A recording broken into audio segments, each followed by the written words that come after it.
செய்திகள். மகளிர் விடியல் பயண திட்டத்தின் மூலம் தமிழ்நாட்டில் இதுவரை 643 கோடி ரூபாய்க்கு இலவச பயணங்கள் மேற்கொள்ளப்பட்டுள்ளதாக தகவல் தெரிவிக்கப்பட்டுள்ளது. பூந்தமல்லி புறவழிச்சாலை முதல் போரூர் சந்திப்பு வரையிலான உயர்மட்ட வழித்தடம் அமைக்கும் பணிகள் முடிவடைந்தன என்று மெட்ரோ நிர்வாகம் தெரிவித்துள்ளது. புதுக்கோட்டை திருவப்பூர் முத்துமாரியம்மன் சுவாமி கோவிலின் திருவிழாவை முன்னிட்டு நாளை உள்ளூர் விடுமுறை அறிவித்து அம்மாவட்ட ஆட்சியர் உத்தரவிட்டுள்ளார். தமிழகத்தில் காஞ்சிபுரம், ஈரோடு, தருமபுரி, சிவகங்கை, தேனி, கடலூர், நாகை, ராணிப்பேட்டை, கரூர் ஆகிய ஊர்களில் 72 கோடியில் 700 படுக்கைகளுடன் கூடிய புதிய தோழி விடுதிகள் அமைக்கப்படும் என்று முதலமைச்சர் மு.க. ஸ்டாலின் அவர்கள் தெரிவித்துள்ளார். முதலமைச்சர் மு.க. ஸ்டாலின் அவர்களின் தலைமையில் இன்று திமுக எம்பிக்கள் கூட்டம் நடைபெற உள்ளதாக தெரிவிக்கப்பட்டுள்ளது. டெல்லியில் பெண்களுக்கு மாதந்தோறும் 2500 ரூபாய் வழங்குவதற்கான திட்டத்திற்கு அமைச்சரவையில் ஒப்புதல் வழங்கப்பட்டுள்ளதாக தெரிவிக்கப்பட்டுள்ளது.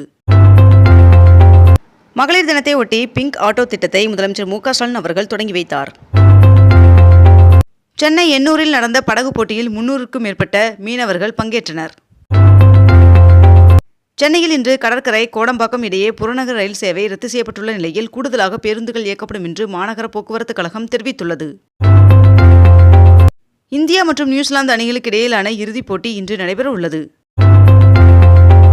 மகளிர் தினத்தை ஒட்டி பிரதமர் நரேந்திர மோடி அவர்களின் சமூக வலைதள கணக்குகளை தமிழ்நாட்டை சேர்ந்த செஸ் கிராண்ட் மாஸ்டர் வைசாலி அவர்கள் நேற்று ஒரு நாள் கையாள்வதாக அறிவித்துள்ளார். தமிழகத்தில் வருகின்ற மார்ச் 11ஆம் தேதி குமரி, நெல்லை, தென்காசி, தூத்துக்குடி, விருதுநகர், சிவகங்கை, மயிலாடுதுறை, தஞ்சை, திருவாரூர், நாகை, புதுக்கோட்டை, ராமநாதபுரம் ஆகிய மாவட்டங்களில் ஒரு சில இடங்களில் கனமழை பெய்ய வாய்ப்புள்ளதாக வானிலை மையம் தகவல் தெரிவித்துள்ளது. நாகப்பட்டினம் மாவட்டம் வேதாரண்யேஸ்வரர் கோவில் தேரோட்டத்தை ஒட்டி வேதாரண்யம் தாலுகாவில் உள்ள பள்ளிகளுக்கு மட்டும் வருகின்ற மார்ச் 10ஆம் தேதி உள்ளூர் விடுமுறை அறிவிக்கப்பட்டுள்ளது. சென்னை மாநகராட்சியின் பட்ஜெட் வருகின்ற 19ஆம் தேதி தாக்கல் செய்யப்படுகிறது. தமிழ்நாடு டாஸ்மாக் தலைமை அலுவலகத்தில் 3வது நாளாக அமலாக்கத்துறை அதிகாரிகள் சோதனை நடத்தி வருகின்றனர். வாக்காளர்களுக்கு தனித்துவமான எண் வழங்க அடுத்த 3 மாதங்களுக்குள் நடவடிக்கை எடுக்கப்படும் என்று தேர்தல் ஆணையம் தெரிவித்துள்ளது. இளநிலை மருத்துவ படிப்பிற்கான நீட் நுழைவுத் தேர்வு விண்ணப்பங்களில் இன்று முதல் திருத்தங்கள் மேற்கொள்ளலாம் என்று அறிவிக்கப்பட்டுள்ளது. 22 கேரட் ஆபண தங்கத்தின் விலை சவரனுக்கு 80 ரூபாய் அதிகரித்து ஒரு சவரன் 64,320 ரூபாய்க்கு விற்பனையாகிறது. அதேபோல் 1 கிராம் வெள்ளியின் விலை 108 ரூபாய்க்கு விற்பனை செய்யப்பட்டு வருகிறது. சர்வதேச மகளிர் தினத்தை ஒட்டி முதலமைச்சர் மு.க. ஸ்டாலின் அவர்கள் வாழ்த்து தெரிவித்துள்ளார். மகளிர் தினத்தை ஒட்டி புராதன சின்னங்களை நேற்று இலவசமாக சுற்றி பார்க்கலாம் என்று தொல்லியல் துறை அறிவித்திருந்தது. பிரதமர் நரேந்திர மோடி அவர்கள் அடுத்த மாதம் இலங்கை செல்ல உள்ளதாக தகவல் வெளியாகியுள்ளது. சென்னை தீவுத்திடலில் 113 கோடி மதிப்பீட்டில் 2 தளங்களுடன் நவீன தொழில்நுட்ப வசதியுடன் கூடிய கண்காட்சி மையம் உள்ளடக்கிய பொது சதுக்க பணிகளை முதலமைச்சர் மு.க. ஸ்டாலின் அவர்கள் நேரில் பார்வையிட்டு ஆய்வு செய்தார். கர்நாடக சட்டப்பேரவையில் நேற்று அம்மாநில முதல்வர் சித்தராமையா அவர்கள் 2025-26ஆம் நிதியாண்டிற்கான மாநில பட்ஜெட்டை தாக்கல் செய்தார். தமிழக வெற்றிக் கழகத்தின் தலைவர் விஜய் அவர்கள் சென்னை OMCA மைதானத்தில் ஏற்பாடு செய்யப்பட்ட இஃப்தார் நோன்பு திறக்கும் நிகழ்ச்சியில் கலந்து கொண்டார். கோயம்பேட்டில் மொத்த விற்பனை அங்காடியை முதலமைச்சர் மு.க. ஸ்டாலின் அவர்கள் திறந்து வைத்துள்ளார். சோழிங்கநல்லூரில் அமையும் ஈட்டன் எலக்ட்ரிக் இந்தியா நிறுவன மையத்திற்கு முதலமைச்சர் மு.க. ஸ்டாலின் அவர்கள் அடிக்கல் நாட்டினார். திருப்பதியில் 1000 கோடி ரூபாய் மதிப்பில் பசுமை ஹைட்ரஜன் ஆலை திறக்கப்பட்டுள்ளதால் 2000 பேருக்கு வேலை வாய்ப்பு கிடைத்துள்ளதாக தகவல் வெளியாகியுள்ளது. உத்தரகாண்ட் மாநிலத்திற்கு சென்ற பிரதமர் நரேந்திர மோடி அவர்கள் அங்கு கங்கை தேவி கோவிலில் பிரார்த்தனையில் ஈடுபட்டார்.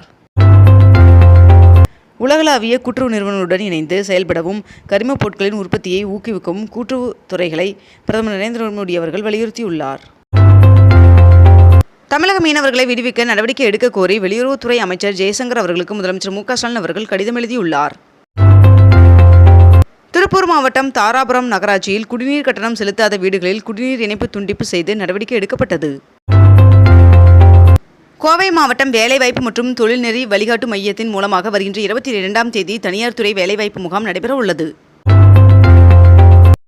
இன்று காலை 5:10 முதல் மாலை 4:10 வரை சென்னை கடற்கரை தாம்பரம் இடையே புறநகர் மின்சார ரயில் சேவை ரத்து செய்யப்பட உள்ளதாக தெரிவிக்கப்பட்டுள்ளது. திருச்செந்தூர் முருகன் சுவாமி கோவிலில் மாசி திருவிழா தொடங்கிய நிலையில் 12ஆம் தேதி தேரோட்டம் நடைபெற உள்ளது. தமிழ்நாட்டில் அடுத்த மாதம் 15ஆம் தேதி வரை வெயில் தாக்கம் கடுமையாக இருக்கும் என்று வானிலை ஆய்வாளர்கள் தகவல் தெரிவித்துள்ளனர்.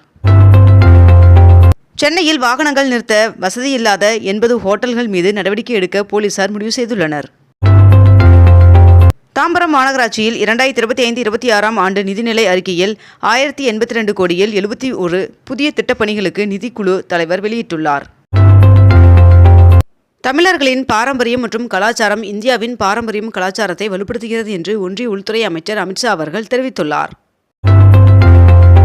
திருச்சியிலிருந்து மார்ச் 30 முதல் மும்பை மற்றும் யாழ்ப்பாணத்திற்கு நேரடி விமான சேவை தொடங்குவதாக தெரிவிக்கப்பட்டுள்ளது.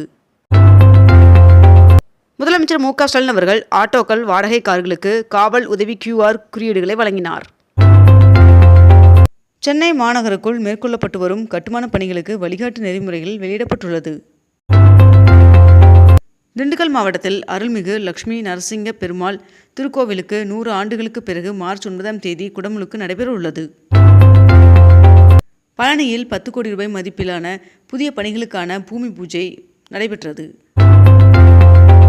சனாதனம் குறித்து பேசிய விவகாரத்தில் துணை முதல்வர் உதயநிதி ஸ்டாலின் அவர்களுக்கு எதிராக எந்த ஒரு வழக்கையும் பதிவு செய்யக்கூடாது என்று உச்சநீதிமன்றம் அதிரடி உத்தரவு பிறப்பித்துள்ளது. இந்திய வம்சாவளி விண்வெளி வீராங்கனையான சுனிதா வில்லியம்ஸ் அவர்கள் மார்ச் 19 பூமிக்கு வருகிறார் என்று நாசா தெரிவித்துள்ளது.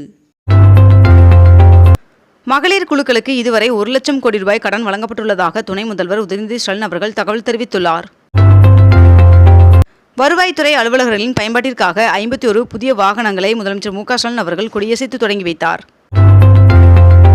முதலமைச்சர் மு க ஸ்டாலின் அவர்கள் பல்வேறு நலத்திட்ட உதவிகளை வழங்குவதற்காக அடுத்த மாதம் நீலகிரி மாவட்டத்திற்கு வருகை தர உள்ளார் என்று தகவல் வெளியாகியுள்ளது. சென்னை போக்குவரத்து காவல்துறை கூடுதல் ஆணையர் சுதாகர் IPS அவர்கள் ஒன்றிய அரசின் பணிக்கு மாற்றம் செய்யப்பட்டுள்ளார். அனுமதியின்றி மும்மொழி கொள்கைக்கு ஆதரவாக கையெழுத்து இயக்கம் நடத்திய பாஜகவிற்கு காங்கிரஸ் கண்டனம் தெரிவித்துள்ளது. 22 கோடியே 36 லட்சம் ரூபாய் செலவில் கட்டப்பட்டுள்ள 12 புதிய சார் பதிவாளர் அலுவலக கட்டடங்களை முதலமைச்சர் மு க ஸ்டாலின் அவர்கள் திறந்து வைத்துள்ளார். 65 கோடியில் தமிழ்நாடு ஹஜ் இல்லம் கட்டப்படும் என்று அறிவித்ததற்கு முதலமைச்சர் மு க ஸ்டாலின் அவர்களுக்கு தமிழ்நாடு மாநில ஹஜ் குழுவினர் நன்றி தெரிவித்துள்ளனர்.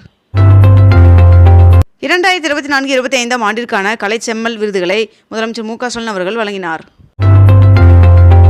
உத்தரகாண்டில் உள்ள புனித தலங்களான கோதார்நாத்திற்கு யாத்திரை செல்ல மலையில் ரோப்கார் அமைக்கும் திட்டத்திற்கு ஒன்றிய அமைச்சரவை ஒப்புதல் வழங்கியுள்ளது.